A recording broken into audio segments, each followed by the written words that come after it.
जम्मू आ गए, दिल्ली आ गए, अलग अलग जगह पे आ गए और अभी सरकार उनको कह रही है कि फिर से हम मेरी बात समझ गए कि सबके साथ मर्डर हो जाता है। दिल्ली जुडिशियल सर्विस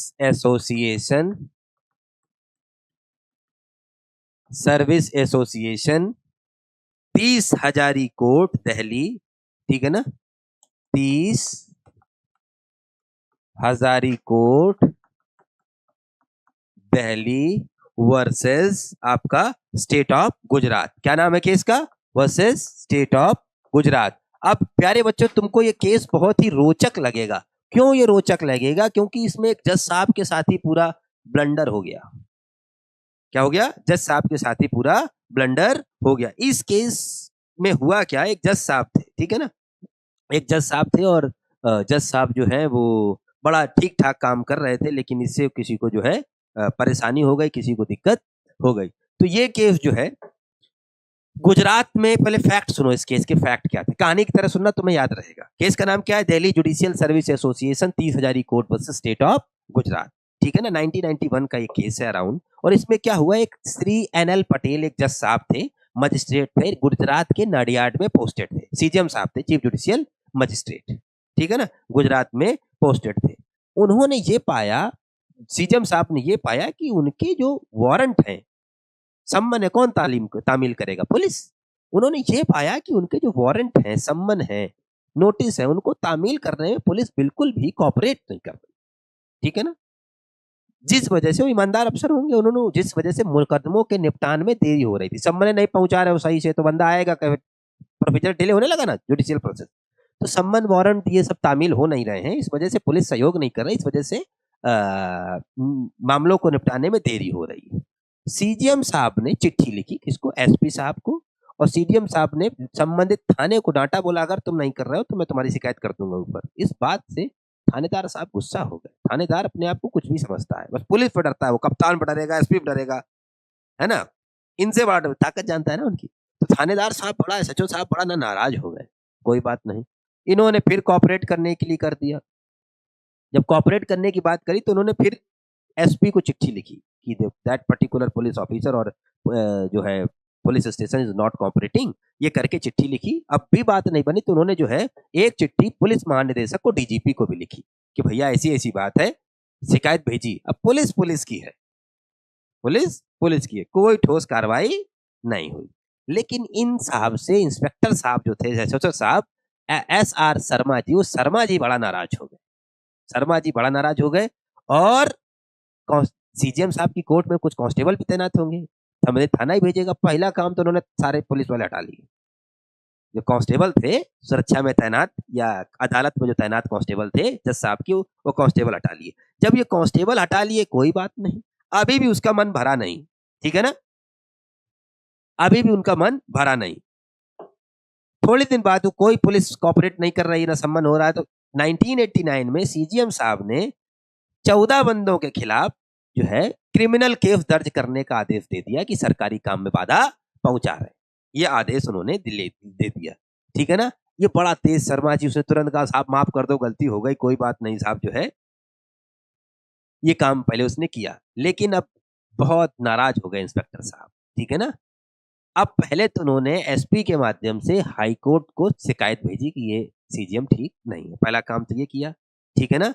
अब तुम्हें समझ में रहा होगा, CJM में और SHO में बड़ा टकराव जो तुम्हारे सामने देख लिया। अब इन्होंने एक प्लान किया SHO साहब ने, ये काम करता हूँ, इसको मैं ठीक ही कर देता हूँ। किसको? जज साहब को, CJM साहब को। अब पुलिस के पास तो लाठी की ताकत है, उन्होंने कहा ठीक कर देता हूँ, और ठीक अच्छा भी हुआ, एक व्यक्ति की वजह से व्यवस्था बिल्कुल ठीक हो गई। हुआ क्या, इन्होंने जो है किसी मामला होगा और इन्होंने कहा साहब आप जो है एक बार बड़ा विनम्रता से, एक बार साहब आप थाने पधार जाए, एक चार्जशीट है उसको 90 दिन में फाइल करनी है, और साहब एक बार आप थाने आ जाए। बोले कोई चिंता नहीं साहब, मैं जीप भी भिजवा दूंगा, बंदा भिजवा दूंगा, आपको आएगा, बस एक बार विजिट कर ले तो आप एक बार चले जाए। कोई बात नहीं, जैसे ही जो है रात के 8:30 बजे जीप भेजी, वो भी सोचे होंगे जज साहब की मेमोरेंस को खत्म किया जाए, वो आए, थाने चले आए। और जब थाने आ गए, भाई साहब पहले तो इन्होंने उसको शराब पिलाई जबरदस्ती, मुंह पकड़ के खूब सारी शराब पिलाई, बल भर पीटा, पुलिस बुलाई, फिर बल भर पीटा, फिर लोकल मीडिया बुलाई, शराब तो जबरदस्ती मुंह खोल के पिला दी, पीटा भी, अब शराब तो अपना काम करेगी, अब मीडिया भी बुला दी और कपड़े अपने सब फाड़ डाले और पीटा जबरदस्त। मीडिया आ गई, थानों पुलिस वालों की तो मीडिया फिक्स होती है, रिपोर्ट देनी थी, फोटो खिंचवाई और बोले दारू पी के सीजीएम साहब आए हैं और सरकारी काम में बाधा डाल रहे हैं और पुलिस वालों से बदतमीजी कर रहे हैं। ठीक है ना, तो जबरन शराब पिलाई, जबरन जम के पीटा।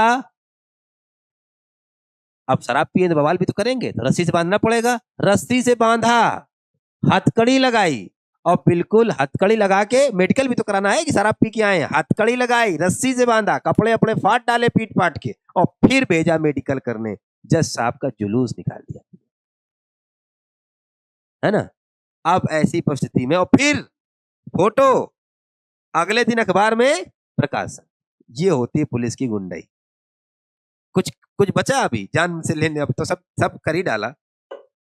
पुलिस ने कहा सीजीएम साहब शराब के नशे में थे, गाली गलौज और हिंसक व्यवहार कर रहे थे, ठीक है ना, इसलिए उनको अब चूंकि हिंसक व्यवहार कर रहे थे इसलिए उनको हथकड़ी लगाई गई, ठीक है ना। और फोटो जो खींची गई है वो सीजीएम साहब की इच्छा से खींची गई, ये पुलिस वालों ने आरोप लगाया। भैया दिल्ली मुकदमा कहां से फाइल हो रहा है? Delhi judicial service association 30,000 record, और मामला कहां का है? गुजरात का। यहाँ के सारे जजेस का, अरे बाप रे ये होगा अब, ठीक है ना। मामला पहुंचा सुप्रीम कोर्ट के पास और यहां से जज साहब लोगों को विशेष संरक्षण मिलना शुरू हुआ। सुप्रीम कोर्ट ने इस मामले को सुना, सुप्रीम कोर्ट ने कहा कि देखो बहुत अच्छी गाइडलाइन सुप्रीम कोर्ट ने इस मामले में जारी करी। तो सुप्रीम कोर्ट ने कहा पहली बात, ऐसा नहीं है कि जजेस आर अबव द लॉ, न्यायाधीश भी कानून के अधीन है। पहली बात तो उन्होंने ये बताई कि they are also the subject matter of law. और दूसरी बात है लेकिन न्यायपालिका की स्वतंत्रता को बनाए रखने के लिए इन जजेस को न्यूनतम सुरक्षा प्रदान करना न्यायालय की जिम्मेदारी है और वो अनिवार्य भी है, ठीक है ना। अब न्यायालय ने गाइडलाइन जारी करी और बड़ी डिटेल्ड गाइडलाइन जारी करी। न्यायालय ने कहा कि जब भी किसी न्यायिक अधिकारी की गिरफ्तारी होगी तुरंत डिस्ट्रिक्ट जज को, जिला न्यायाधीश को और या फिर एक तरीके से हाई कोर्ट को इमीडिएट इन्फॉर्म करोगे। किसको? इमीडिएट इन्फॉर्म करोगे और सूचना गिरफ्तारी के पहले होगी, बाद में नहीं कि गिरफ्तार करके फिर नोटिस भेज रहे हो कि साहब गिरफ्तार कर लिया ना, पहले गिरफ्तारी हो, सूचना होगी। देखो कितनी सुरक्षा मिल गई कि अगर तुम कहीं कुछ पकड़े जा रहे हो तो तुम्हें गिरफ्तार नहीं किया जाएगा जज बनने के बाद, पहले कम्युनिकेट किया जाएगा डिस्ट्रिक्ट जज को, कम्युनिकेट किया जाएगा हाई कोर्ट को। वो अलग बात है कि हाई कोर्ट तुम्हारा गला दबा देगा बाद में, लेकिन पहले तुम्हें गिरफ्तारी के पहले तुम्हें किया जाएगा। फिर भी इधर सुनो कि अगर बावजूद इसके तत्काल गिरफ्तारी अत्यंत आवश्यक है, एक से एक जज पढ़े कुछ भी कर दे रहे, तत्काल गिरफ्तारी अत्यंत आवश्यक है तो सिर्फ औपचारिक गिरफ्तारी होगी। ये नहीं कि जुलूस निकाल दे रहे हो, हटकड़ी पड़ा मारते हुए ले जा रहे हो, बल का प्रयोग कर रहे हो, ये कुछ नहीं, सिर्फ तकनीकी और औपचारिक गिरफ्तारी होगी अगर अत्यंत आवश्यक है तो। पहला काम क्या करना है? इन्फॉर्म दी हाई कोर्ट और डिस्ट्रिक्ट जज साहब को इन्फॉर्म करना है। तीसरी बात उन्होंने बोला पुलिस स्टेशन नहीं ले जाया जाएगा। कहां ले जाया जाएगा? इनको ले जाया जाएगा जिला एवं सत्र न्यायाधीश के पास, ठीक है ना। और पूर्व आदेश या निर्देश के बिना पुलिस स्टेशन तुम इनको लेकर ही नहीं जाओगे, ठीक है। इतनी सुरक्षाएं मिल रही जज साहब को। और इसके बाद उन्होंने कहा कि कुछ फैसिलिटीज इमीडिएट प्रोवाइड कराओगे, जैसे परिवार को बताओगे, वकील साहब को बताओगे, अन्य न्यायिक अधिकारियों को भी बताओगे, ताकि जज साहब सब इकट्ठे हो तुरंत छोड़ो इसको, है ना। और इसके अलावा जिला एवं सत्र न्यायाधीश से संपर्क की सुविधा कर दी जाएगी कि साहब एक काम करो, अपने डीजे से बात कर लो, अपने जिला एवं सत्र न्यायाधीश से क्या करो, बात कर लो कम से कम, ठीक है ना। अपने जिला एवं सत्र न्यायाधीश से क्या करो, बात कर लो। और सुरक्षा दी गई। इतने से बात नहीं बनी, गिरफ्तारी के दौरान कोई बयान दर्ज नहीं होगा, कोई पंचनामा नहीं बनेगा, ठीक है ना। वकील की उपस्थिति अनिवार्य है, बिना उसके कोई ये सब काम नहीं होंगे। मेडिकल परीक्षण नहीं होगा जब तक उसका वकील या उच्च रैंक का जुडिशियल ऑफिसर जिला जज एडीजे कोई ना आ जाए, हाँ अब कराओ। मेरी बात समझे कि नहीं समझे?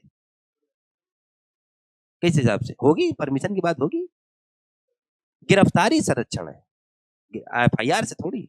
एफआईआर के लिए संरक्षण तुम्हें इसी बीएनएसएस में भी मिलेगा, ठीक है ना। कुछ मामलों में लोक सेवकों की गिरफ्तारी एफआईआर के पहले कुछ मामलों में अनुमति चाहती है राज्य सरकार का, सैंक्शन जिसको कहते हैं। क्या कहते हैं? सैंक्शन। इसी में वो भी संरक्षण है, ठीक है। तो प्यारे बच्चे, समान रैंक, नीचे वाले रैंक के अफसर नहीं चाहिए, समान रैंक के अफसर चाहिए, या तो उच्च रैंक के न्यायिक अधिकारी चाहिए। हथकड़ी नहीं लगाई जाएगी चाहे कुछ भी किया हो, नो हैंड कफिंग, ठीक है ना। सामान्य स्थिति में हथकड़ी नहीं लगाई जाएगी। हाँ, बहुत ज्यादा हिंसक आदमी है, दुर्दांत आदमी है, जैसा भी हो सकते हैं, वो स्थिति अलग है, ठीक है ना। लेकिन अगर हथकड़ी लगाई जा सकती है, लेकिन तुरंत रिपोर्ट भेजी जाएगी कि साहब किसको? जिला न्यायाधीश को, और किसको? हाई कोर्ट को, ठीक है ना। और पुलिस के ऊपर अगर लगाई हथकड़ी तो बर्डन ऑफ प्रूफ पुलिस के ऊपर होगा कि तुम प्रूफ करो पहले तो ये कि हथकड़ी लगाना आवश्यक था, ठीक है ना। और अगर सिद्ध नहीं हुआ तो फिर ये पुलिस वाले तुम मिसकंडक्ट के दोषी होगे और हार जाने के लिए भी दायी होगे। तो ये दिशा निर्देश Delhi judicial service association Tis Hazari court versus state of Gujarat के केस में जजेस को सुरक्षा ये सारी की सारी प्रदान करी गई, और न्यूनतम सुरक्षा है, ठीक है। ये बहुत इंपॉर्टेंट केस है, तो तुम जज बन जाओ। है? वो सब तो हुआ, अभी फिलहाल गाइडलाइन के लिए सर्वे के पता नहीं, गाइडलाइन के लिए जरूरी बातें हैं ये, ठीक है ना। अब एक इसी से जुड़ा एक मामला सुन लो। किसी पब में रेड हुई, मैंने न्यूज़पेपर पढ़ा, देखो मैं कितना करेक्ट करता हूं, तब मैं लॉ नहीं कर रहा था, लेकिन घटना कहीं ना कहीं जहन में रह गई। किसी पब में, किसी बार में, किसी क्लब में रेड हुई, वहां कुछ गैर कानूनी गतिविधियां संचालित हो रही होंगी, ठीक। लोगों को पकड़ा गया, मीडिया पहुंच गई, तो अब अरेस्ट करना जरूरी है, फॉर्मल ही चाहिए। वहीं पर एक जज साहब भी अपना पार्टी कर रहे थे उसी क्लब में, सब गिरफ्तार हुए, अब सबको थाने ले जाया गया, जज साहब को लेके नहीं जाया गया, क्योंकि दैट वाज दी सैटरडे और फ्राइडे, अगले 2 दिन अदालत पूरी तरीके से बंद है, अभी तो कर ही नहीं सकते, अब 2 दिन छुट्टी है, अब जाओ, अब घूम रहे जज साहब।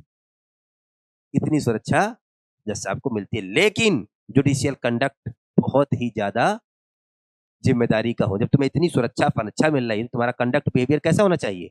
बहुत ही उच्च मापदंडों वाला, बहुत ही उच्च मापदंडों। जब तुम्हें इतनी सुरक्षा मिल रही है, तुमको इतना प्रोटेक्शन मिल रहा है, भले तुम सिविल जज जूनियर डिवीजन हो, लेकिन तुम्हारा कोई बॉस हाई कोर्ट के अलावा अथवा जुडिशियल ऑफिसर्स के अलावा नहीं, रहोगे तुम न्यायाधीश ही, नहीं समझे? तुम्हारा इसीलिए हाई कोर्ट बड़ा सख्त रहता है। अभी कल ही सुप्रीम कोर्ट ने एक जज साहब को रिइंस्टेट करने का ऑर्डर कैंसिल कर दिया, क्योंकि उन्होंने मिसकंडक्ट की सारी सीमाएं पार कर दी थी, मिसकंडक्ट की सारी सीमाएं पार कर दी थी।